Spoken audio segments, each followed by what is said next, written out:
పక్కన ఇలా ఇరుకోవచ్చు.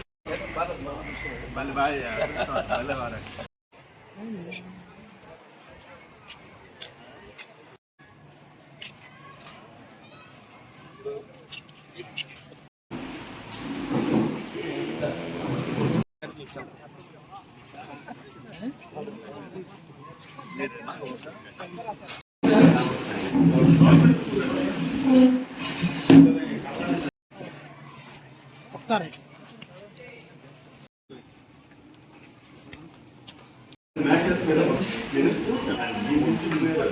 విజయానికి సహకరించడానికి వచ్చినటువంటి ప్రభుత్వ పెద్దలందరికీ కూడా పేరు పేరున స్వాగతం తెలియజేస్తున్నాం. అలాగే ఆ కూటమి సభ్యులందరికీ కూడా, అలాగే మా మండల విద్యాశాఖ అధికారి కూడా విచ్చేస్తున్న మరొకసారి. అలాగే ఈ విద్యా సంస్థల్లో అనేక మంది నాయకులు, మేధావులు, మీడియా మిత్రులు, అలాగే ఓం శాంతి శాంతి శాంతి విజయోస్తు దిగ్విజయోస్తు అభీష్ట సిద్ధి ప్రార్థిస్తూ ఓట్లు చూపించండి.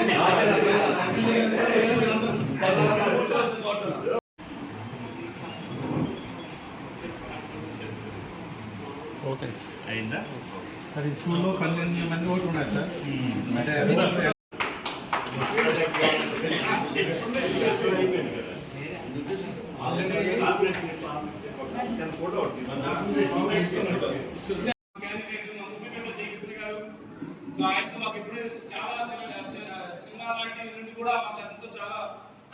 చిరకాల పరిచయం కూడా ఉంది.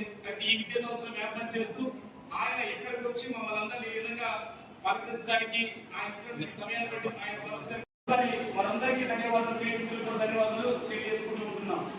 అలాగే మమ్మల్ని అందరినీ కృతజ్ఞత చూస్తుంటే కోరుకుంటున్నాం. ప్రిన్సిపల్ గారు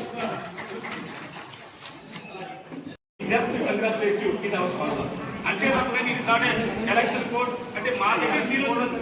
మీడియా మిత్రులందరికీ కూడా నా హృదయపూర్వక నమస్కారం తెలియజేస్తున్నాను. 27వ తేదీన ఉపాధ్యాయ ఎమ్మెల్సీ జరిగే ఎన్నికల్లో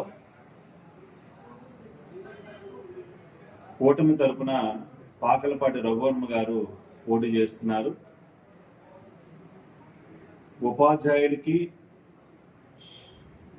ఓటు హక్కు కలిగినటువంటి ఉపాధ్యాయులు, ప్రైవేట్ ఉపాధ్యాయులు అందరికీ కూడా కూటమి తరపు నుంచి నేను అభ్యర్థిస్తున్నది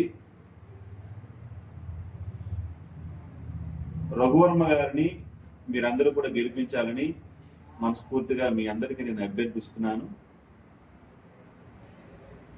కూటమి ప్రభుత్వం నుంచి రఘువర్మ గారు ఖచ్చితంగా ఈ సమస్యలు ఏవైతే ఉన్నాయో ఆ సమస్యలన్నింటినీ కూడా పరిష్కారం చేసే విధంగా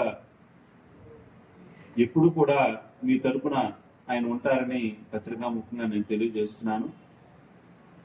మీరందరూ కూడా ఓటు వేసి కూటమి ప్రభుత్వాన్ని గెలిపించాలని మీ అందరికీ నేను విజ్ఞప్తి చేస్తున్నాను. మరి నిన్న అసెంబ్లీలో చూస్తే ప్రతిపక్ష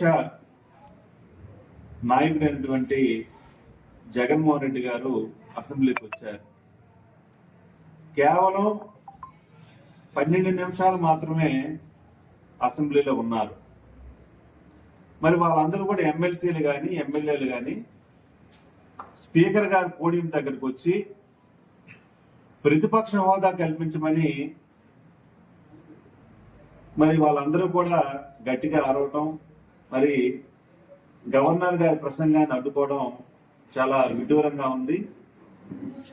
ప్రతిపక్ష హోదా అనేది ప్రజలు ఇవ్వాలి. మన 2024 ఎన్నికల్లో ప్రజలందరూ కూడా బుద్ధి చెప్పారు.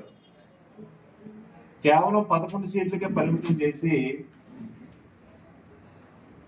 మరి మిమ్మల్ని ఇంటికి పంపిస్తే మీరేమో ప్రతిపక్ష హోదా అడగడం చాలా హాస్యాస్పదంగా ఉంది. మీరు ప్రజల సమస్యల పట్ల మీరు మాట్లాడాలంటే అసెంబ్లీ అనేది వేదిక, అసెంబ్లీకి వచ్చి మాట్లాడాలి, దాని ప్రతిపక్షవాదం అనేది అవసరం లేదు. కానీ మీ ప్రజల సమస్యల పట్ల మీరు ఏ రోజు కూడా చిత్తశుద్ధితో లేరు. ఏ రోజు కూడా ప్రజల సమస్యలు తెలియనటువంటి వ్యక్తి మీరు అంటే దాఖలాలు లేవు.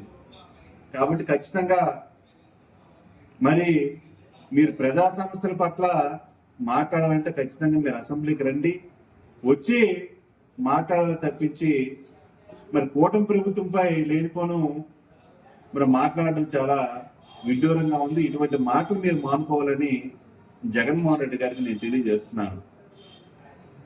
మరి కూటమి ప్రభుత్వం ఎప్పుడు కూడా మరి అభివృద్ధి సంక్షేమం పట్ల ఇప్పుడు కూడా నిరంతరం పోరాటం చేస్తుంది.